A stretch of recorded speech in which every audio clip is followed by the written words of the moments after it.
Baik, kita lanjutkan pembahasan soal pilihan ganda untuk bagian kedua, berarti nomor 21 sampai nomor 35.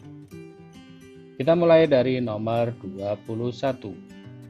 Unsur M memiliki struktur elektron terluar S2P1.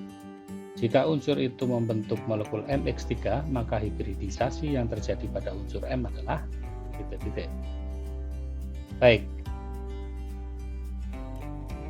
Total domain itu sama dengan X plus E atau banyaknya atom yang terikat dengan pasangan elektron bebas ini menunjukkan jumlah orbital hibrida. Nah, di soal ini disebutkan molekul bertipe MX3. Berarti total domainnya adalah X ditambah E, X-nya ada 3, E-nya tidak ada, berarti 0, maka total domainnya adalah 3. Total domain ini sesuai dengan jumlah orbital hibridisasi. 3 orbital berarti sama juga dengan orbital yang sederhana, dimulai dari S1 kotak, P2 kotak menjadi SP2. Kalau totalnya kita jumlah ini ada 3 orbital. Maka jawaban nomor 21 itu adalah C, SP2. Sesuai jumlah orbitalnya sesuai dengan total domain pada tipe molekul MX3. Nomor 22. Hibridisasi yang terjadi pada atom pusat C dalam molekul CH4 adalah titik-titik-titik. Berarti kita lihat tipe molekul dari CH4. C itu golongan 4A dipakai untuk berikatan dengan atom H sebanyak 4. Berarti ini tipe molekulnya MX4. Tidak ada pasangan elektron bebas. Total domainnya adalah X ditambah E, X-nya ada 4, E-nya kosong, berarti total domainnya 4. Total domain ini menunjukkan jumlah orbital hibrida. S1 kotak, berarti kurang 3 kotak lagi. P. P-nya maksimal 3 kan, berarti masih bisa dipakai. SP3. S1 kotak, P3 kotak, atau S1 orbital, P3 orbital, di total 4 orbital. Ini sesuai dengan jumlah domain dari molekul CH4. Sehingga untuk nomor 22 jawabannya adalah SP3. Nomor 23. Unsur yang dapat membentuk hibrida SP3D adalah yang memiliki konfigurasi elektron terluar titik-titik. Oke. Tadi disebutkan jumlah orbital hibridisasi itu bisa juga sebanding dengan elektron valensi dari atom pusat. Di dalam SP3D itu jumlah orbitalnya adalah S1 orbital, P3 orbital, dan D1 orbital. Maka kalau dijumlah totalnya ada 5 orbital. Sehingga elektron valensi untuk atom pusat itu minimal atau sesuai dengan jumlah orbital hibridisasinya yaitu 5 elektron valensi, berarti DS2P3. Oke. Tapi di sini orbital hibridisasinya adalah SP3D. Ada muncul orbital D. Berarti kalau orbital D itu minimal harus terdapat di kulit ketiga. Kenapa? Karena elektron valensi 5 itu bisa saja di 2S2, 2P3. Ini kan juga 5 nih, 2 ditambah 3, 5. Tapi karena orbital hibridanya adalah SP3D, ada orbital D, maka minimal harus berada di kulit ketiga. Kenapa tidak bisa di kulit kedua? Karena memang orbital D itu hanya muncul mulai dari kulit ketiga. Sehingga ini jawabannya bukan yang 2S2, 2P3, tapi kita cari yang S2P3 minimalnya di kulit ketiga. Berarti jawabannya D, 3S2, 3P3. Nomor 24. Orbital hibrida yang digunakan pada atom pusat S dalam ion SO32- adalah SO32-, berarti elektron valensi S itu mengalami penambahan 2 elektron. Elektron valensi S itu kan golongan 6, maka elektron valensinya 6 ditambah 2 dari akibat muatan 2- ini, sehingga menjadi 8. Kemudian tipe molekul dari SO32- menjadi seperti apa? Tipe molekulnya adalah 8 dikurangi 3.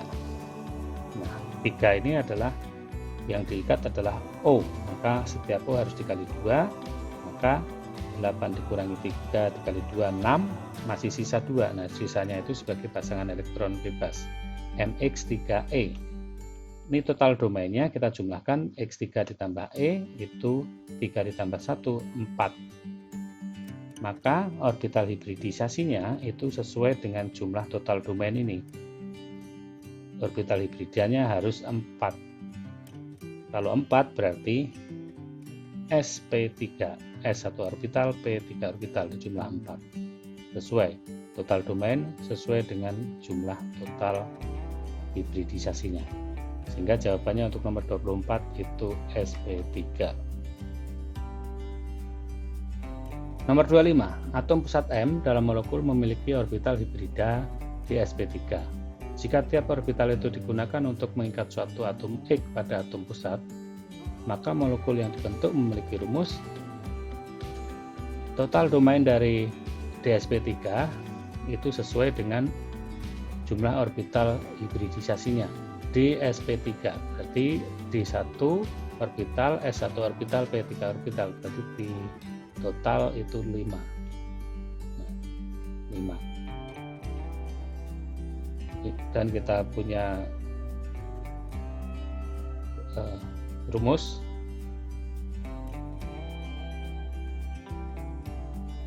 kemudian total domain itu sama dengan jumlah orbital hibrida maksudnya ini ya, sehingga kita cari saja yang totalnya 5, X2, X3, X4, X5 atau X6.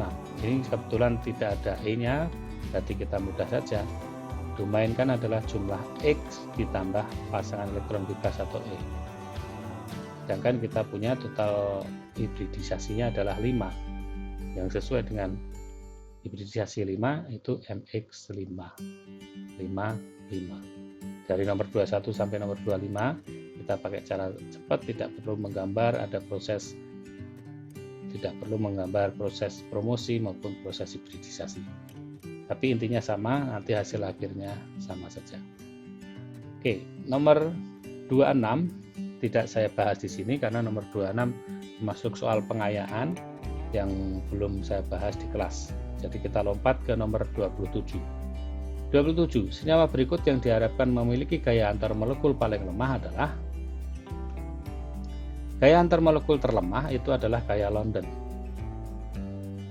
Molekul siapa saja yang bisa atau termasuk di dalam gaya London?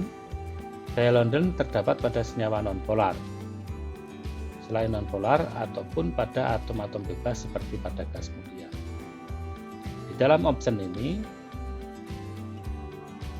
ada option B yang merupakan gas mulia. Nah, ini termasuk gaya London karena sangat lemah. Antar atom atau antar atom bebas dalam helium itu mengalami ikatan secara London. Untuk option yang lain ini tidak ada yang non polar, semuanya polar. Ya, paling tepat itu nomor 27, itu jawabannya B. Nomor 28, berdasarkan pada kekuatan relatif gaya antar molekul, urutan penurunan titik di 3 zat berikut adalah baik ada 3 zat yaitu CH3OH, CH4 dan H2. CH3OH ini terdapat ikatan langsung antara atom H dengan O. Nih, O terikat sama H. Ikatan apa yang terjadi antara H dengan O? Itu adalah ikatan hidrogen. Ikatan hidrogen itu kekuatannya sangat kuat, kekuatan antara molekulnya sangat kuat sehingga titik didihnya tinggi. Sedangkan untuk 2 zat yang lain itu CH4. CH4 itu tipe molekulnya adalah MX4, C itu golongan 4, dipakai atom H sebanyak 4 berarti tidak ada pasangan elektron bebas, maka MX4. Tipe molekul yang tanpa E ini sudah pasti nonpolar. Kemudian untuk zat yang kedua atau yang ketiga adalah hidrogen. Hidrogen itu diatomik yang atomnya sama, H2 antara atom H1 dengan atom H yang lain, itu senyawanya disebut senyawa nonpolar. Nah, untuk membandingkan CH4 dengan H2 mana yang lebih kuat karena sama-sama nonpolar, maka cara membandingkannya adalah dengan membandingkan MR-nya. MR CH4 itu lebih besar daripada MR H2. H2 kan nomor atomnya 1. MR-nya atau AR-nya juga 1. Ini gas yang paling ringan. Sehingga urutannya sudah pasti hidrogen itu yang paling tinggi, kemudian CH4 dengan H2O sama-sama nonpolar, maka kita cari MR-nya yang lebih besar CH4 daripada H2, maka CH4 titik-titiknya lebih tinggi daripada hidrogen. Sehingga urutannya urutan penurunan titik didih, jadi dari yang tinggi ke rendah. CH3OH lebih tinggi daripada CH4 dan lebih tinggi daripada H2. Nomor 29. Udara mengandung gas CO2, H2NE, N2, H2O. Jika udara dicairkan, yang terakhir mencair adalah, baik, ini gas diubah menjadi cair. Mencairkan udara berarti mengubah dari wujud gas ke wujud cair atau diembunkan atau mengalami kondensasi. Lawan dari kondensasi adalah penguapan, ya kan? Lawan mengembun adalah menguap. Berarti di sini cara mudahnya adalah kita cari zat yang mudah menguap. Tentunya yang mudah menguap adalah titik-titik terkecil. Itu akan sulit untuk dicairkan. Ya, karena kebalikannya. Yang mudah mengembun itu berarti yang susah menguap. Oke. Sehingga pertanyaan adalah yang terakhir mencair. Berarti hidrogen. Karena kita cari yang paling gampang menguap. Yang paling mudah menguap itu akan semakin sulit untuk dicairkan. Kenapa bukan helium? Jadi helium dengan hidrogen itu lebih ringan hidrogen. Meskipun dua atom ya, meskipun dua atom, hidrogen lebih ringan. Oke, berikutnya nomor 30, titik didih NH3 itu minus 33 derajat Celcius, lebih tinggi daripada titik didih pH3 min 87,7 derajat Celcius. Hal ini disebabkan, ikatan hidrogen terbentuk antara atom hidrogen dengan atom N, O, atau F. Ikatan hidrogen menyebabkan gaya antar molekulnya semakin kuat sehingga titik didihnya pun semakin tinggi. NH3 itu ada ikatan antara atom N dengan H. Berarti ini adalah ikatan hidrogen. Maka alasan yang paling tepat kenapa NH3 lebih tinggi titik didihnya daripada pH3 itu karena NH3 terdapat ikatan hidrogen. Nomor 31. Diketahui 5 senyawa berikut H2O, NH4Cl, CH4HF, dan NH3. Kelompok senyawa yang memiliki ikatan hidrogen adalah, tadi sudah dibahas bahwa ikatan hidrogen terbentuk antara atom hidrogen dengan atom N, O, atau F. H2O, ada O dan H, berarti ini adalah ikatan hidrogen. NH4Cl, H terikat sama N, berarti ini juga adalah ikatan hidrogen. Oh iya, HF juga. CH4 ini H terikat sama C, berarti ini tidak. 5 juga. 2 mesinnya juga, berarti 1, 2, 4, 5. Di dalam option ini yang sesuai itu 1, 4, 5, berarti jawabannya C. Nomor 32, senyawa berikut yang tidak memiliki ikatan hidrogen antar molekul adalah, berarti kita cari atom hidrogen yang tidak terikat sama O, F, atau N. Dalam option A, H terikat oleh O berarti ini hidrogen, H terikat F itu berarti hidrogen, H2O itu juga hidrogen, O terikat oleh H itu berarti hidrogen juga. Nah, yang option A ini tidak ada hidrogen. Jadi jawabannya CCl4 itu yang tidak memiliki ikatan hidrogen. Nomor 33. Senyawa berikut yang memiliki ikatan hidrogen intramolekul adalah ikatan hidrogen intramolekul. Itu maksudnya apa? Jadi di dalam satu molekul itu, di dalam molekul itu sendiri bisa terbentuk ikatan hidrogen. Ikatan hidrogen intramolekul terbentuk antara atom hidrogen dengan atom N atau O atau F pada molekul itu sendiri. Nah, dari kelima ini yang memungkinkan terjadi ikatan hidrogen intramolekul itu hanya di option E atau asam nitrat. Oke, secara struktur Lewis seperti ini. Nah, di dalam struktur Lewis dalam molekul itu sendiri ini ada O dengan H. Ini bisa terjadi ikatan hidrogen sesama intermolekulnya. Dalam option A, B, C, D, E ini yang paling memungkinkan terjadi intramolekul ikatan hidrogen itu asam nitrat. Nomor 34, ikatan hidrogen paling kuat terdapat dalam senyawa apakah NH3, H2O, H2S atau HCl atau HF. Baik, H2O dibandingkan dengan HF dan dibandingkan dengan NH3, di dalam struktur molekul H2O ini bisa terjadi 4 hidrogen bonding karena 1H dari satu molekul O itu bisa mengalami ikatan hidrogen dengan oksigen atom yang lain. Sedangkan oksigen dari atom itu sendiri, dari molekul H2O itu bisa saling mengikat ikatan hidrogen dengan H2O yang lain. Jadi karena ini lebih banyak ikatan hidrogennya dibandingkan HF dengan NH3, maka H2O mempunyai titik-titik yang lebih tinggi atau paling kuat gaya antar molekulnya.